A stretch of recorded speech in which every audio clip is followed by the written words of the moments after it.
ಇನ್ನು ರಾಷ್ಟ್ರ ರಾಜಧಾನಿ ದೆಹಲಿಯಲ್ಲಿ ಪ್ರಧಾನಿ ನರೇಂದ್ರ ಮೋದಿಯವರ ನಿವಾಸದ ಮುಂಭಾಗದಲ್ಲಿ ಕಾಂಗ್ರೆಸ್ ನಾಯಕರ ಪ್ರತಿಭಟನೆ ಮುಂದುವರೆದಿದೆ, ತೀವ್ರ ಸ್ವರೂಪವನ್ನ ಪಡ್ಕೊಂಡಿದೆ. ಕಳೆದ ಕೆಲ ಗಂಟೆಗಳಿಂದ ನಿರಂತರವಾಗಿ ಪ್ರಧಾನಿಗಳ ದೆಹಲಿಯ 7 ಲೋಕ ಕಲ್ಯಾಣ ಮಾರ್ಗ ಆ ನಿವಾಸದ ಮುಂದೆ ರಾಹುಲ್ ಗಾಂಧಿ, ಪ್ರಿಯಾಂಕಾ ಗಾಂಧಿ ಅವರ ನೇತೃತ್ವದಲ್ಲಿ ಕಾಂಗ್ರೆಸ್ನ ನಾಯಕರು ಪ್ರತಿಭಟನೆಯನ್ನ ಮಾಡ್ತಿದ್ದಾರೆ. ಕಾಂಗ್ರೆಸ್ನ ನಾಯಕರ ಮನವೊಲಿಕೆಗೆ ಕೇಂದ್ರ ಸಚಿವ ಜಿತೇಂದ್ರ ಸಿಂಗ್ ಪ್ರಯತ್ನವನ್ನ ಪಟ್ಟರೂ ಕೂಡ ಅದು ವಿಫಲವಾಗಿದೆ. ಅರ್ಧ ಗಂಟೆ ಕಾದ್ರೂ ಜಿತೇಂದ್ರ ಸಿಂಗ್, ಕೇಂದ್ರದ ಮಾಹಿತಿ ವಿಜ್ಞಾನ ಮತ್ತು ತಂತ್ರಜ್ಞಾನ ಖಾತೆ ಸಚಿವರು, ಅರ್ಧ ಗಂಟೆ ಕಾದು ಆನಂತರ ವಾಪಸ್ಸಾಗಿದ್ದಾರೆ. ಪ್ರಧಾನಿ ಮೋದಿ ಹಾಗೆ ಅಮಿತ್ ಶಾ ಜೊತೆಗೆ ಸಚಿವರಾಗಿರುವಂತಹ ಧರ್ಮೇಂದ್ರ ಪ್ರಧಾನ್ ಅವರ ರಾಜೀನಾಮೆಗೆ ಕಾಂಗ್ರೆಸ್ನ ನಾಯಕರು ಪಟ್ಟನ್ನ ಹಿಡಿದಿದ್ದಾರೆ. ಪ್ರಧಾನಿ ನರೇಂದ್ರ ಮೋದಿ ಅವರು ಉತ್ತರ ಕೊಡಬೇಕು, ಕೊಡೋವರೆಗೂ ನಾವು ಹೋರಾಟವನ್ನ ನಿಲ್ಲಿಸೋದಿಲ್ಲ ಅಂತ ಹೇಳಿ ಪಟ್ಟು ಹಿಡಿದಿದ್ದಾರೆ. ರಾತ್ರಿ ಇಡೀ ಪ್ರಧಾನಿ ಮನೆಯ ಮುಂದೆಯೇ ಪ್ರತಿಭಟನೆಗೆ ನಿರ್ಧಾರವನ್ನ ಮಾಡಿದ್ದಾರೆ. ಇದೆಲ್ಲದರ ಮಧ್ಯೆ ಟ್ವೀಟ್ ಮಾಡಿದ್ದು ಕಾಂಗ್ರೆಸ್ನ ಲೋಕಸಭೆ ವಿಪಕ್ಷ ನಾಯಕ ರಾಹುಲ್ ಗಾಂಧಿ ಟ್ವೀಟ್ ಮಾಡಿದ್ದು, ದೇಶಭಕ್ತರೆಲ್ಲ ದೆಹಲಿಗೆ ಬನ್ನಿ ಅಂತ ಕರೆಯನ್ನ ಕೊಟ್ಟಿದ್ದಾರೆ. ಅಂದ್ರೆ ಪ್ರತಿಭಟನೆಯನ್ನ ಮತ್ತೊಂದು ಹಂತಕ್ಕೆ ತೆಗೆದುಕೊಂಡು ಹೋಗುವಂತಹ ಪ್ರಯತ್ನ ವಿಪಕ್ಷ ಕಾಂಗ್ರೆಸ್ ಕಡೆಯಿಂದ ಆಗ್ತಾ ಇದೆ.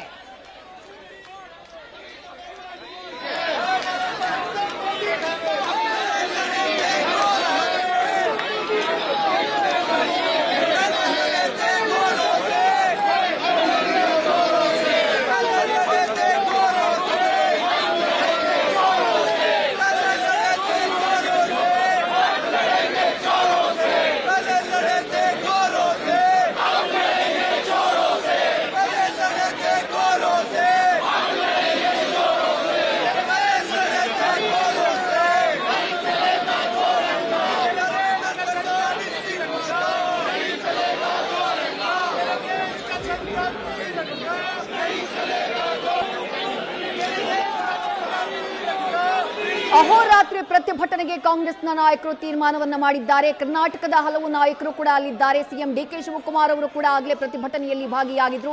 Kerala CM V D Satheesan ಅವರು ಅಂದ್ರೆ ಬೇರೆ ಬೇರೆ ಉದ್ದೇಶಕ್ಕೆ ಹೈಕಮಾಂಡ್ ನಾಯಕರನ್ನ ಭೇಟಿಯಾಗೋದಕ್ಕೆ ಅಂತ ಹೇಳಿ ಹೊರಟವರು, ಅವರು ಕೂಡ ಈ ಪ್ರತಿಭಟನೆಯಲ್ಲಿ ಭಾಗಿಯಾಗಿದ್ದಾರೆ. ಇನ್ನು ರಾಜ್ಯ ಕಾಂಗ್ರೆಸ್ನ ಯೂತ್ ಕಾಂಗ್ರೆಸ್ನ ನಾಯಕ ನಲಪಾಡ್ ಅವರನ್ನ ಗಮನಿಸ್ತಾ ಇದ್ದೀರಿ, ಬಿ ವಿ ಶ್ರೀನಿವಾಸ್ ಅವರನ್ನ ಗಮನಿಸ್ತಾ ಇದ್ದೀರಿ.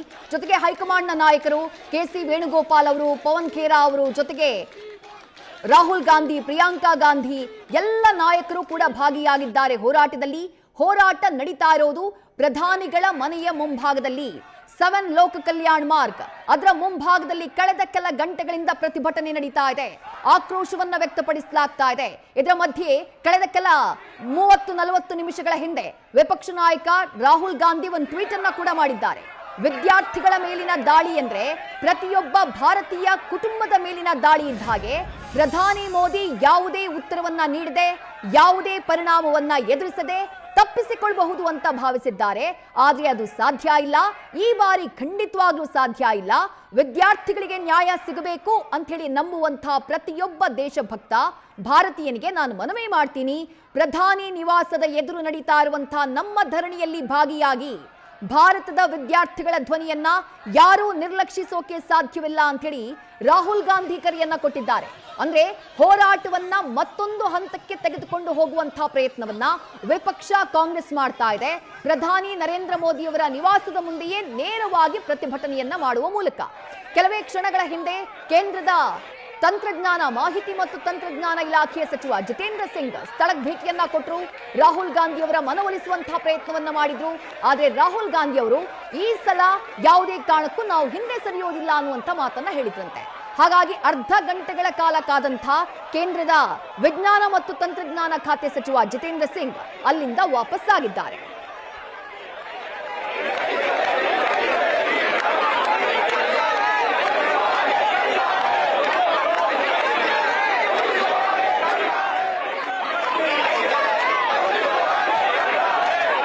ರಾಹುಲ್ ಗಾಂಧಿ ಅವರು ಮಾಡಿರುವಂತಹ ಟ್ವೀಟ್ ಅನ್ನ ಗಮನಿಸ್ತಾ ಇದ್ದೀರಿ.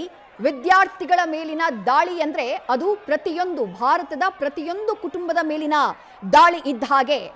ಪ್ರಧಾನಿ ನರೇಂದ್ರ ಮೋದಿ ಅವರು ಯಾವುದೇ ಉತ್ತರವನ್ನ ಕೊಡದೆ, ಯಾವುದೇ ಪರಿಣಾಮವನ್ನ ಎದುರಿಸದೆ ತಪ್ಪಿಸಿಕೊಳ್ಳಬಹುದು, ಇದರಿಂದ ಪಾರಾಗಬಹುದು ಅಂತ ಭಾವಿಸಿದ್ದಾರೆ. ಆದ್ರೆ ಅದು ಸಾಧ್ಯವಾಗೋದಿಲ್ಲ. ಈ ಬಾರಿ ಅವರಿಗೆ ಹಾಗೆ ಮಾಡೋಕೆ ಯಾವುದೇ ಕಾರಣಕ್ಕೂ ಸಾಧ್ಯವಾಗೋದಿಲ್ಲ. ನಮ್ಮ ವಿದ್ಯಾರ್ಥಿಗಳಿಗೆ ನ್ಯಾಯ ದೊರೆಯಬೇಕು ಅಂತ ನಂಬುವಂತಹ ಪ್ರತಿಯೊಬ್ಬ ದೇಶಭಕ್ತ ಭಾರತೀಯನಿಗೂ ನಾನು ಮನವಿಯನ್ನ ಮಾಡ್ತಾ ಇದ್ದೀನಿ. ಪ್ರಧಾನಮಂತ್ರಿಯವರ ನಿವಾಸದ ಎದುರು ನಡೆಯುವಂತಹ ನಮ್ಮ ಧರಣಿಯಲ್ಲಿ ನಮ್ಮೊಂದಿಗೆ ಸೇರಿ, ನಮ್ಮೊಂದಿಗೆ ಭಾಗಿಯಾಗಿ ಭಾರತದ ವಿದ್ಯಾರ್ಥಿಗಳ ಧ್ವನಿಯನ್ನ ನಿರ್ಲಕ್ಷಿಸೋಕೆ ಸಾಧ್ಯವಿಲ್ಲ.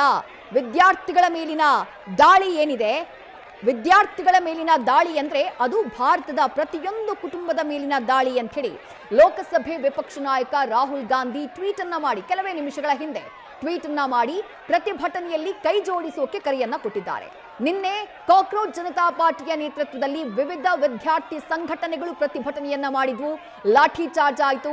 ವಿದ್ಯಾರ್ಥಿಗಳ ಮೇಲೆ ಆದಂತಹ ಲಾಠಿ ಚಾರ್ಜ್ಗೆ ತೀವ್ರ ಖಂಡನೆ ವ್ಯಕ್ತವಾಯಿತು. ಅಶ್ರುವಾಯುವನ್ನ ಸಿಡಿಸಲಾಯಿತು. ಅದಾದ ನಂತರ ಸೆಷನ್ನಲ್ಲೂ ಈ ವಿಚಾರ ಚರ್ಚೆಯಾಯಿತು. ಇವತ್ತು ಕೂಡ ಸೆಷನ್ನಲ್ಲಿ ಈ ಬಗ್ಗೆ ಚರ್ಚೆಗೆ ಕಾಂಗ್ರೆಸ್ ಆಗ್ರಹವನ್ನ ಮಾಡಿತು. ಅದಾದಂತಹ ನಂತರದಲ್ಲಿ ಪ್ರಧಾನಿ ನರೇಂದ್ರ ಮೋದಿ ಅವರು ಜೊತೆಗೆ ವಿದ್ಯಾರ್ಥಿಗಳ ಮೇಲಿನ ಹಲ್ಲೆಯನ್ನ ಖಂಡಿಸಿ ಗೃಹ ಸಚಿವ ಅಮಿತ್ ಶಾ ಅವರು ಕೂಡ ರಾಜೀನಾಮೆಯನ್ನ ಕೊಡಬೇಕು ಅನ್ನುವಂಥ ಆಗ್ರಹವನ್ನ ಕಾಂಗ್ರೆಸ್ ಮಾಡ್ತಾ ಇದೆ. ರಾಹುಲ್ ಗಾಂಧಿ ಅವರು ಮಾಡ್ತಿದ್ದಾರೆ. ಕಾಂಗ್ರೆಸ್ನ ಎಲ್ಲ ನಾಯಕರು ಒಟ್ಟಾಗಿ ಈಗ ಪ್ರಧಾನಿಗಳ ನಿವಾಸದ ಮುಂಭಾಗದಲ್ಲಿ ಪ್ರತಿಭಟನೆಯನ್ನ ಮಾಡ್ತಿದ್ದಾರೆ. ಆಕ್ರೋಶದ ಕಹಳೆಯನ್ನ ಮೊಳಗಿಸಿದ್ದಾರೆ. ಅಹೋರಾತ್ರಿ ಧರಣಿಯನ್ನ ಮಾಡ್ತೀವಿ ಅನ್ನುವಂಥ ಮಾತನ್ನ ಹೇಳ್ತಿದ್ದಾರೆ.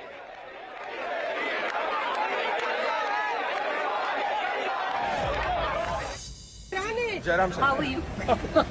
न्यू अवतार रात भर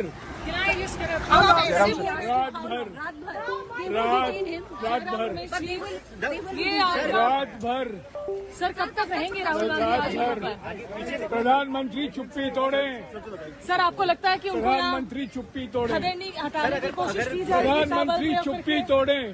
सर अगर बात नहीं रात भर सर अगर बात नहीं रात भर आगे क्या होगा सर आगे रात भर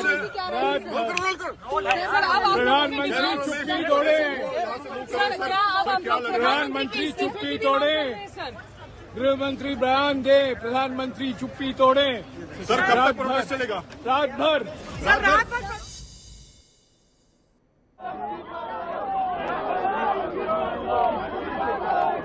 ಎಐಸಿಸಿ ಅಧ್ಯಕ್ಷ ಮಲ್ಲಿಕಾರ್ಜುನ ಖರ್ಗೆ, ಲೋಕಸಭೆ ವಿಪಕ್ಷ ನಾಯಕ ರಾಹುಲ್ ಗಾಂಧಿ, ಪ್ರಿಯಾಂಕಾ ಗಾಂಧಿ, ಕರ್ನಾಟಕದಿಂದ ಸಿಎಂ ಡಿಕೆ ಶಿವಕುಮಾರ್ ಅವರು, ಕೇರಳದ ಸಿಎಂ ವಿಡಿ ಸತೀಶನ್ ಅವರು, ಹೀಗೆ ಜೊತೆಗೆ ಕೆಸಿ ವೇಣುಗೋಪಾಲ್ ಅವರು, ಹೀಗೆ ಕಾಂಗ್ರೆಸ್ನ ಘಟಾನುಘಟಿ ನಾಯಕರೆಲ್ಲರೂ ಕೂಡ ಪ್ರಧಾನಿಗಳ ಮನೆಯ ಮುಂಭಾಗದಲ್ಲಿ ಪ್ರತಿಭಟನೆಗೆ ಇಳಿದಿದ್ದಾರೆ. ಈ ಪ್ರತಿಭಟನೆಯನ್ನ ಮತ್ತೊಂದು ಹಂತಕ್ಕೆ ತೆಗೆದುಕೊಂಡು ಹೋಗುವಂತಹ ಪ್ರಯತ್ನ. ಜೈರಾಮ್ ರಮೇಶ್ ಅವರನ್ನ ಪ್ರಶ್ನೆ ಮಾಡಿದಂತಹ ಟೈಮ್ನಲ್ಲಿ ಎಲ್ಲಿ ತನಕ ಹೋರಾಟ ಅಂತಂದ್ರೆ ರಾತ್ರಿ ಇಡೀ ನಾವು ಹೋರಾಟ ಮಾಡ್ತೀವಿ ಅಂತ ಹೇಳಿದ್ದಾರೆ. ಪ್ರಧಾನಿ ನರೇಂದ್ರ ಮೋದಿ ಅವರು ಮೌನವನ್ನ ಮುರಿಬೇಕು, ಮೌನ ಮುರಿಯೋವರೆಗೂ ಕೂಡ ನಾವು ಹೋರಾಟವನ್ನ ಮಾಡ್ತೀವಿ ಎನ್ನುವಂಥ ಮಾತನ್ನ ಹೇಳಿದ್ರು ಜೈರಾಮ್ ರಮೇಶ್ ಅವರು. ಆಗ್ಲೇ ರಾಹುಲ್ ಗಾಂಧಿ ಅವರು ಕೂಡ ಮಾತನಾಡುವಂತಹ ಸಂದರ್ಭದಲ್ಲಿ ಧರ್ಮೇಂದ್ರ ಪ್ರಧಾನ್ ಮಾತ್ರ ರಾಜೀನಾಮೆ ಕೊಟ್ರೆ ಸಾಕಾಗಲ್ಲ, ನಿನ್ನೆ ವಿದ್ಯಾರ್ಥಿಗಳ ಮೇಲೆ ಆದಂತಹ ಲಾಠಿ ಚಾರ್ಜ್, ಕೆಲವು ವಿದ್ಯಾರ್ಥಿಗಳಿಗೆ ಮಾರಣಾಂತಿಕವಾಗಿ ಹಲ್ಲೆ ಮಾಡಲಾಗಿದೆ, ಕಪಾಳಕ್ಕೆ ಹೊಡೆಯಲಾಗಿದೆ, ಹೆಣ್ಣು ಮಕ್ಕಳು ಅಂತ ನೋಡದೆ ಪುರುಷ ಪೊಲೀಸರು ಅವರನ್ನ ಹ್ಯಾಂಡಲ್ ಮಾಡುವಂತಹ ಕೆಲಸವನ್ನ ಮಾಡಿದ್ದಾರೆ. ಆ ಬಗ್ಗೆ ತನಿಖೆಯಾಗಬೇಕು. ಇದು ಹೋಮ್ ಮಿನಿಸ್ಟ್ರಿ ಅಂಡರ್ನಲ್ಲಿ ಬರುತ್ತೆ. ಹಾಗಾಗಿ ಗೃಹ ಸಚಿವ ಅಮಿತ್ ಶಾ ಅವರು ರಾಜೀನಾಮೆ ಕೊಡಬೇಕು, ಪ್ರಧಾನಿ ನರೇಂದ್ರ ಮೋದಿ ಅವರು ರಾಜೀನಾಮೆ ಕೊಡಬೇಕು ಅನ್ನುವಂತಹ ಆಗ್ರಹವನ್ನ ಮಾಡಿದ್ದಾರೆ. ಸದ್ಯ ಕಾಂಗ್ರೆಸ್ನ ಧರಣಿ ಪ್ರಧಾನಿ ನರೇಂದ್ರ ಮೋದಿ ಅವರ ನಿವಾಸದ ಮುಂಭಾಗದಲ್ಲಿ ಮುಂದುವರೆದಿದೆ.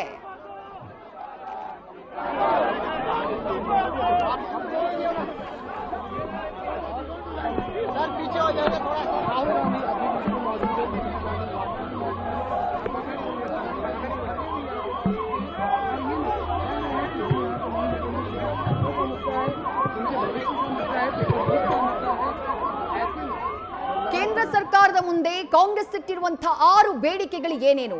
ಒಂದು, ನಾನಾಗ್ಲೇ ಹೇಳಿದೆ, ಪ್ರಧಾನಿ ನರೇಂದ್ರ ಮೋದಿ ಅವರು, ಹಾಗೆ ಗೃಹ ಸಚಿವ ಅಮಿತ್ ಶಾ, ಜೊತೆಗೆ ಸಚಿವ ಧರ್ಮೇಂದ್ರ ಪ್ರಧಾನ್, ಈ 3 ಜನ ರಾಜೀನಾಮೆಯನ್ನ ಕೊಡಬೇಕು.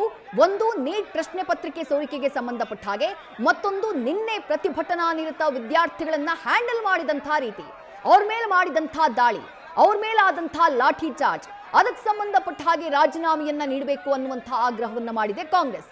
ಎರಡನೇ ಬೇಡಿಕೆ ಏನು?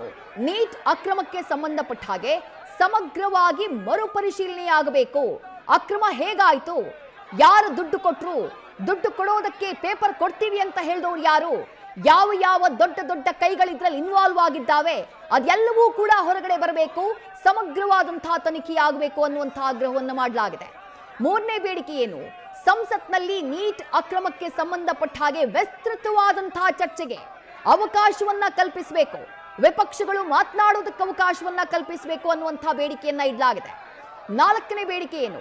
ನೀಟ್ ಅಕ್ರಮಕ್ಕೆ ಸಂಬಂಧಪಟ್ಟ ಹಾಗೆ ಉನ್ನತ ಮಟ್ಟದ ತನಿಖೆಯಾಗಬೇಕು ಅನ್ನುವಂಥ ಬೇಡಿಕೆಯನ್ನ ವಿಪಕ್ಷ ಕಾಂಗ್ರೆಸ್ ಇಟ್ಟಿದೆ. ಹಾಗೆಯೇ 5ನೇ ಬೇಡಿಕೆ, ಯಾರ್ಯಾರು ಅಕ್ರಮದಲ್ಲಿ ಭಾಗಿಯಾಗಿದ್ದಾರೋ ಆ ದೋಷಿಗಳಿಗೆ ಕಠಿಣ ಶಿಕ್ಷೆಯಾಗುವಂತಹ ಕೆಲಸ ಆಗಬೇಕು, ತನಿಖೆ ಶೀಘ್ರವಾಗಬೇಕು, ಯಾರ್ಯಾರು ಭಾಗಿಯಾಗಿದ್ದಾರೋ ಅವರಿಗೆ ಕಠಿಣ ಶಿಕ್ಷೆಯಾಗಬೇಕು ಅನ್ನುವಂಥ ಆಗ್ರಹವನ್ನ ಮಾಡಲಾಗಿದೆ. ಇನ್ನು ನೀಟ್ ವಿದ್ಯಾರ್ಥಿಗಳಿಗೆ ಯಾರು ಆತ್ಮಹತ್ಯೆಯನ್ನ ಮಾಡ್ಕೊಂಡಿದ್ದಾರೋ ಸುಮಾರು 21 ಜನ ವಿದ್ಯಾರ್ಥಿಗಳು ನೀಟ್ ಪ್ರಶ್ನೆ ಪತ್ರಿಕೆ ಸೋರಿಕೆಯಾಗಿ ಎಕ್ಸಾಮ್ ರದ್ದಾದ ಮೇಲೆ ಆತ್ಮಹತ್ಯೆಯ ಹಾದಿಯನ್ನ ಹಿಡಿದಿದ್ದಾರೆ. ಮಕ್ಕಳು ಬೀದಿಗಿಳಿದು ಹೋರಾಟ ಮಾಡ್ತಾ ಇದ್ದಾರೆ. ಅದಕ್ಕೆ ವಿರೋಧ ಪಕ್ಷದ ಎಲ್ಲ ನಾಯಕರು, ರಾಹುಲ್ ಗಾಂಧಿಯವರ ನಾಯಕತ್ವದಲ್ಲಿ, ಖರ್ಗೆ ಅವರ ನಾಯಕತ್ವದಲ್ಲಿ ಮತ್ತು ಪ್ರಿಯಾಂಕಾ ಅವರ ನಾಯಕತ್ವದಲ್ಲಿ ದೊಡ್ಡ ಪ್ರಮಾಣದಲ್ಲಿ ಇವತ್ತು ಹೋರಾಟ ಪ್ರಧಾನಮಂತ್ರಿಯವರ ಮನೆ ಮುಂದೆ ಮಾಡ್ತಾ ಇದ್ದೀವಿ. ಇದು ಅವರು ಅರ್ಥ ಮಾಡ್ಕೊಳ್ಬೇಕು, ಇದನ್ನು ಬಂದು ಮಾತಾಡಬೇಕು, ಬಂದು ಮಾತಾಡಿ ಬಗೆಹರಿಸಬೇಕು. ಇದು ಕೇವಲ ಒಂದು ಪಕ್ಷದ ವಿಷಯ ಅಲ್ಲ, ಇಡೀ ಭಾರತ ದೇಶದ ಯುವ ಪೀಳಿಗೆಯ ವಿಷಯ. ಇದನ್ನು ಪರಿಹಾರ ಮಾಡದಿದ್ದರೆ ಇದು ನಿರಂತರ ಹೋರಾಟ ನಡೀತದೆ, ಪಾರ್ಲಿಮೆಂಟ್ ನಡೆಯೋಕ್ಕೆ ಬಿಡುವಂಥ ಅವಕಾಶನೇ ಇರೋದಿಲ್ಲ. ಆದ್ದರಿಂದ ಪ್ರಧಾನಮಂತ್ರಿಗೆ ಆಗ್ರಹ ಮಾಡ್ತೀನಿ, ತಕ್ಷಣ ವಿರೋಧ ಪಕ್ಷದ ಜೊತೆಯಲ್ಲಿ ಕುಂತು ಚರ್ಚೆ ಮಾಡಿ ಪರಿಹಾರವನ್ನು ಕಂಡುಹಿಡಿದು ಆ ಯುವ ಪೀಳಿಗೆಗೆ ನ್ಯಾಯವನ್ನು ದೊರಕಿಸಿಕೊಡ್ಬೇಕಂತ ನಾನು ಆಗ್ರಹ ಮಾಡ್ತೇನೆ. Thank you.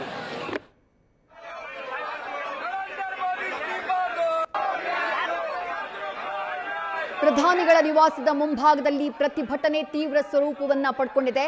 ಕಿಚ್ಚು ಆರಂಭವಾಗಿದ್ದು ನಿನ್ನೆ ಜೂನ್ 20ರಿಂದ ಕಾಕ್ರೋಚ್ ಜನತಾ ಪಾರ್ಟಿಯ ನೇತೃತ್ವದಲ್ಲಿ ಜಂತರ್ ಮಂತರ್ನಲ್ಲಿ ಹೋರಾಟವನ್ನ ಮಾಡಲಾಗ್ತಾ ಇತ್ತು.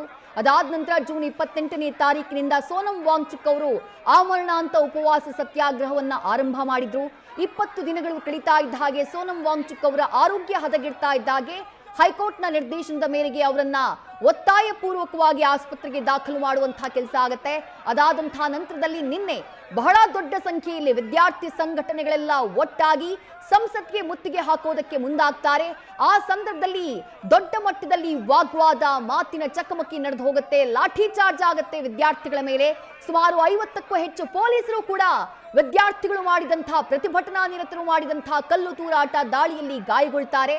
ಅದಾದ ನಂತರ ಸಾಕಷ್ಟು ಸಂಖ್ಯೆಯಲ್ಲಿ ವಿದ್ಯಾರ್ಥಿಗಳನ್ನ ವಶಕ್ಕೆ ಪಡೆಯುವಂತಹ ಕೆಲಸ, ಪ್ರತಿಭಟನಾ ನಿರತರನ್ನ ವಶಕ್ಕೆ ಪಡೆಯುವಂತಹ ಕೆಲಸವನ್ನು ಕೂಡ ಪೊಲೀಸರು ಈಗಾಗಲೇ ಮಾಡಿದ್ದಾರೆ.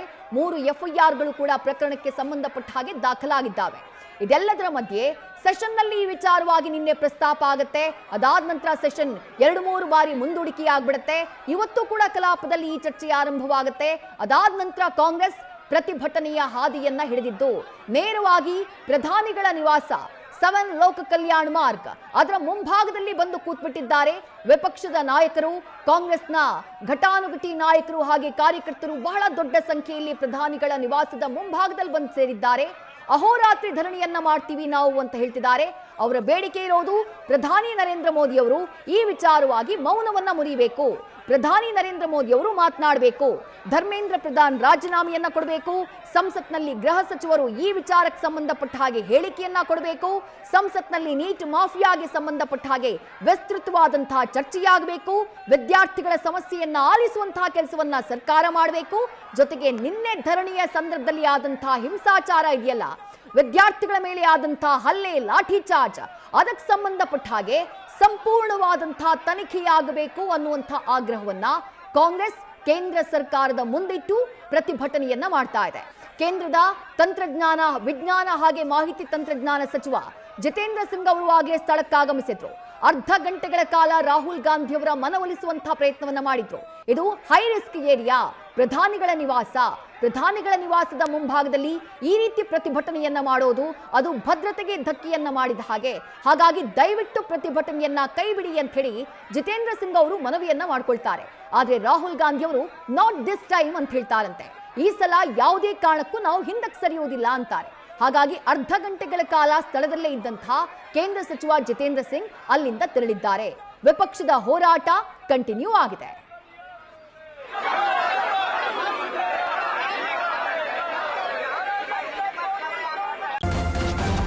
ನ್ಯೂಸ್ ಫಸ್ಟ್ ನಿರ್ಭೀತಿಯಿಂದ ನಿಮ್ಮ ಪರವಾಗಿ.